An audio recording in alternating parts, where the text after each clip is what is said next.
تقولي لي بري بري يا بنت، اتصلي بعمتك وقولي لها تعالي، لازم الشاهي بالمقرود والغريبه يكون عندي. ولا مشيتي نشدت على اخوك نشدت على صغاره، ردي بالك الله لا سامحك، انت تقطعي سيره الرحم. كنت يوم ديما تطبطبي عليا وتنجد عليا، لكن يوم بعد ما مشيتي الحوش هذا ما عاش ولا حوش ولا ذكريات ولا ألم ولا حسرة. يوم تعرفي انت لما كنت تقولي لي امشي يا بنيتي الله يربحك ان شاء الله مفتوحه قدامك، كنت اقول لك يا ايام زديني، انا فقدت كل شيء هذا، كنت قاعده نحس بيه ونحس النار اللي بنا خلاص، كل شيء يوم راحت اللمه وراح الحب وراح الشيء كله، انا خلاص يوم ما عشت بشيء، انا ما عشت بشيء لامي، انساني يا امي، امي يا امي، امي يا امي،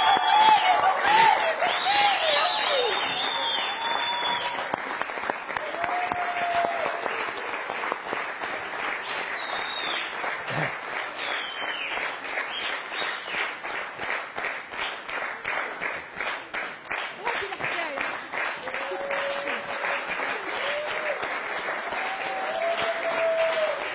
طبعا من اجمل العروض اللي كانت في تونس تحديدا، على الفكره انا عرضتها اكثر من في القيروان وعرضتها في تونس مهرجان المراه، ومن اجمل العروض اللي كانت تدعم فيها حبيبتي بسمه، حضرت معايا الجد مخصوص باش تحرض، فنحييك يعني.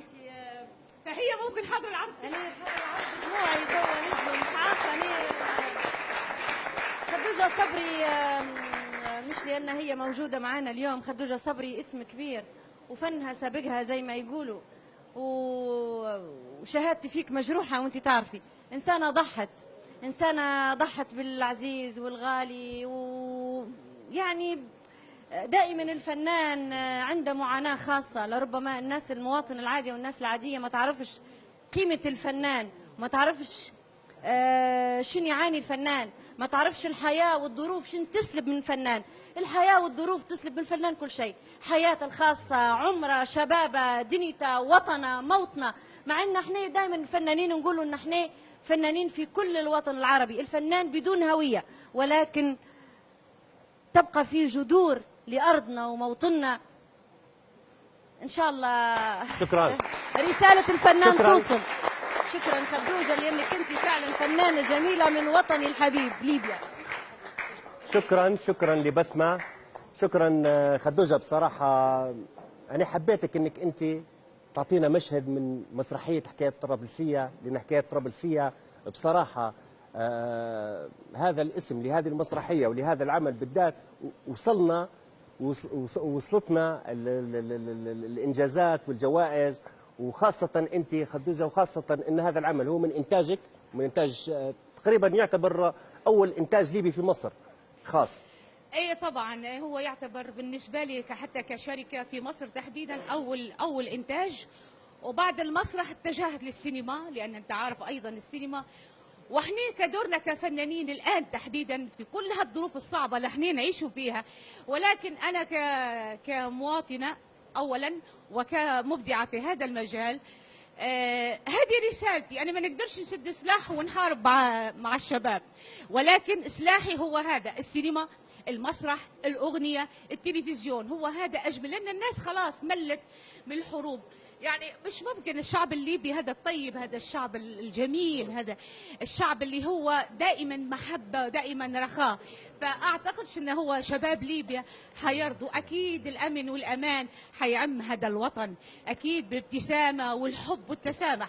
وهذا على فكرة نحب نقول على زهرة البنفسج، نرجع أيضا للجزء الثاني من السؤال. زي ما تعرف ان هذا طبعا يربطني بالكاتب الكبير استاذ عبد الله الزروق، مشوار طويل. قعدت نفكر شن نقدروا نديروا في هالاحداث، شن نقدروا نقولوا. اهم حاجه ان في تواجدنا في الاعمال او في المهرجانات ان علم ليبيا موجود، ان ليبيا موجوده رغم الحرب والدمار، ولكن بالابداع وبالكلمه نحن قادرين ان نعيد ليبيا الى اجمل ما كانت.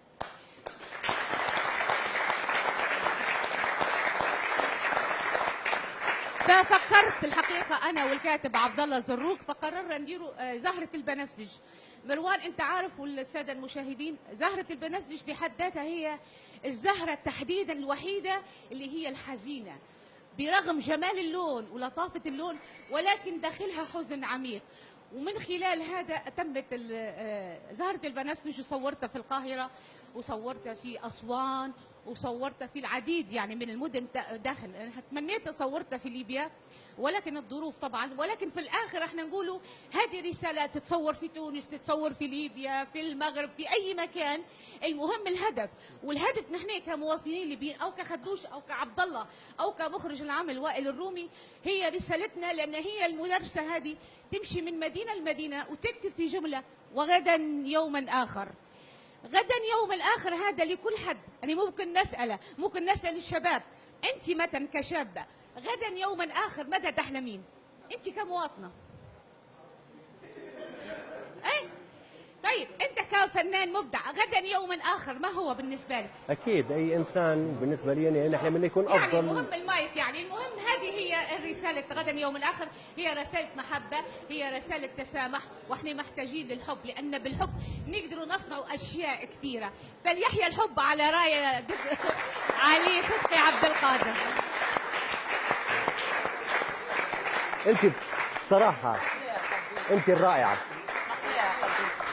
انت صاحبه القلب الكبير، انت والله تتحبي من اول مره ومن اول نظره، وحنغني لك انا اليوم لو حنقعد نغني ونشعر فعلا بجد، لانك انت ملكه الاحساس، وفعلا صدق من قال سفيره الفن الليبي، لانك انت افضل سفيره للفن الليبي في مع بعض مروان. نعم؟ يعني اكيد احنا نحترموا كل الجيل اللي قبلنا، مثل الراحله سعاد الحداد، مثل حميده الخوجه، مثل لطفيه ابراهيم، زبيده قاسم، وهيبه، كل هذه الاسماء احنا اكيد نحترموها. بعدين جيلنا احنا، بعدين جيل اللي بعدنا، فاحنا في الاخر نكملوا بعضنا، واحنا محتاجين جدا ان احنا نقولوا لا، ليبيا بخير، ليبيا فيها مبدعين على كل المجالات، فاحنا بالحب وبالمحبه قادرين ان ليبيا حتولي هيك هيك هيك هيك. مشاهدينا الكرام، شو رايكم نرجعوا؟ وعلى فكره ان شاء الله يعني انا نحب طبعا، بما ان احنا اصبحنا في مش وطن واحد، وطني تونس، وطني مصر، وطني المغرب، وطني موريتانيا، اي دوله، ولهذا ان شاء الله حصريا ليكم ان شاء الله الفيلم الجاي فيلم قصير حيكون داخل تونس الشقيقه. ان شاء الله يا رب، ان شاء الله بالتوفيق. نزلنا متواصلين معكم مشاهدينا الكرام، ونرجعوا نسمعوا مع بعض. شو رايكم نرجعوا نسمعوا احمد هاشم في وصله غنائيه جديده؟ يلا احمد هاشم، يلا.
هبني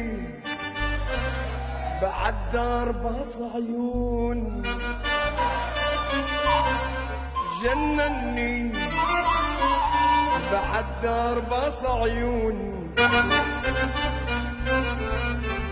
هبني دوب قلبي وطار عقلي مني بعد دربص عيون.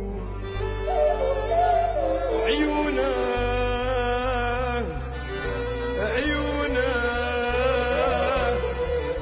ساحر قتاله، وانا عقلي ينا عقلي شوف حاله.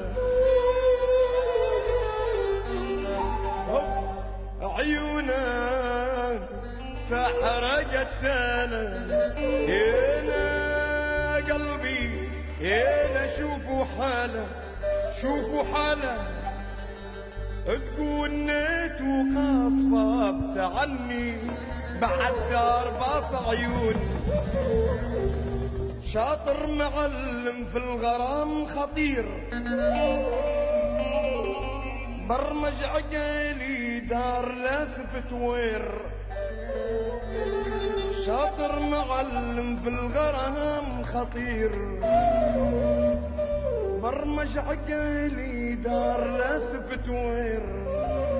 سفت وير خلاني نتعلق بيه غصبا عني بعد دربص عيون.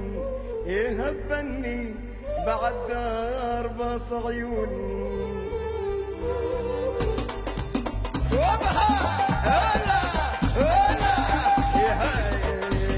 يهبني بعد دربص عيون، يجنني بعد دربص عيون. يهبني يضرب قلبي وطار عقلي مني بعد دربص عيون. هبني دربص عيون.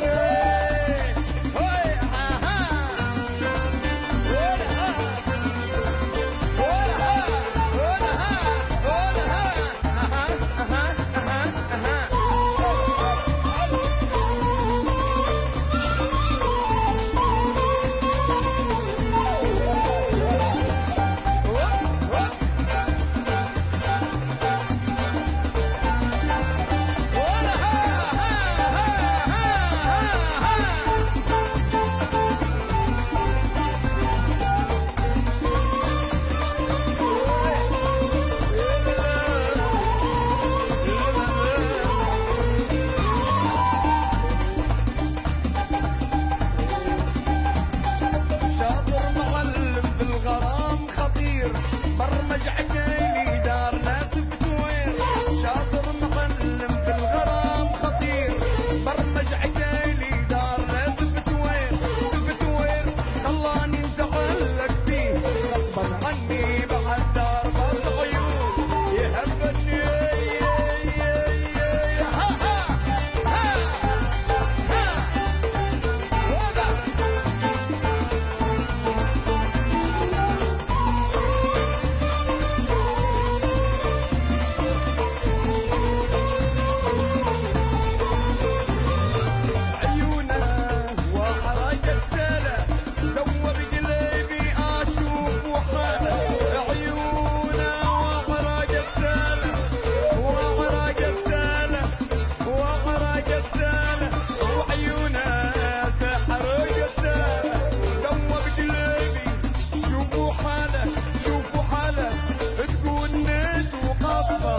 عني بعد دربص عيون.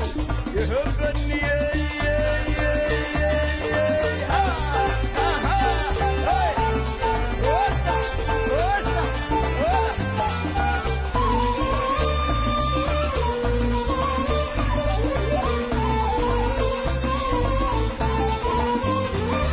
هبني دربص عيون، جنني دربص عيون. يهبني دوب قلبي وطار عقلي مني. على فكرة تحية الفرقة، تحية الماسترو، تحية قناة ماسا، تحية لشعب تونس الدواق. على فكرة فرقة أول مرة تعزف معايا وأنا نعطيها التحية. شكرا. بنعمل حاجة هم مش عارفينها تو، تجربة. أعطيني فزاني. الغناية هذه من كلامي ولحني، بنجرب التونسي ممكن ننجح. أعطيني فزاني رصد.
برشا مش شوية،